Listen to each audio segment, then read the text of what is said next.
I had a lot of problems with printing and then a lot of threads. So they said you have to make a thorough of temperature and then you can see which temperature is the best for your PLA. I printed this one and I didn't see a lot of difference there. And I also printed this, the tower of retraction, and I also didn't notice a lot of difference there. So I printed this one.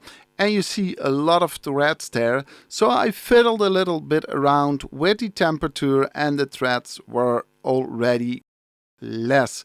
Then I fiddled a little bit around with the attraction and it was less. So in my final print I came up with this one and I'm very happy with this one. It took me a few prints, but I hope that the problem is solved now.